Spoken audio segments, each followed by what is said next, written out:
Pagkatapos, Grabe, tanggap na talaga ako ng pamilya mo, no? Alam mo, mama ko nga din eh, di ba? Mas pinapaboran ka pa kaysa sa akin. kasi, sa lahat naman talaga, pag nagkakasama tayo, ako naman kasi talaga yung tama. Ikaw mali. Siya.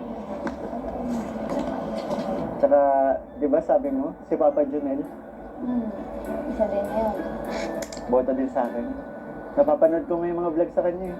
Ay, kung ba naman magkaroon ng future madugang na pogi?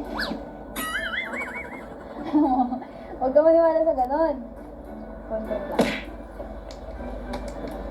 Alam mo, yan ang hirap sa'yo eh. Ano? Ano yun? Akala mo lahat content lang. Hindi ka niniwala sa mga sinasabi ko. Hindi mo alam. Lahat ang sinasabi ko, seryoso ako. Bakit? Galing lahat yun sa puso ko. Hindi ba totoo? Ito, Hindi ako nadadala sa mga ganyan. Yung pa-cute-cute mo na yan, yung pag-ganyan-ganyan mo pa. Yung mga pag-bebe mo. Honey, kung ganun ka pang nalalaman.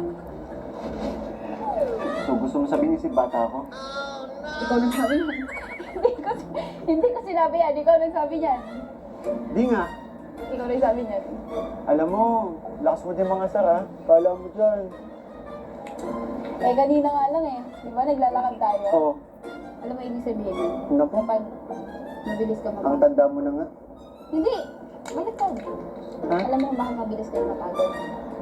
Ano? Kasi, ganun talaga kapag, ano yun? Ayusin mo, sasabihin mo. Pag mga nagkakaedad na. Hoy! Pambihira ka. Kaya ko pag gusto mo. Libutin natin itong buong Hong Kong. Lakad lang ano. Hinahamon kita dyan. Ay, oo, bakit? Oo, bilis mo naman. Hintay mo ako. Bilisan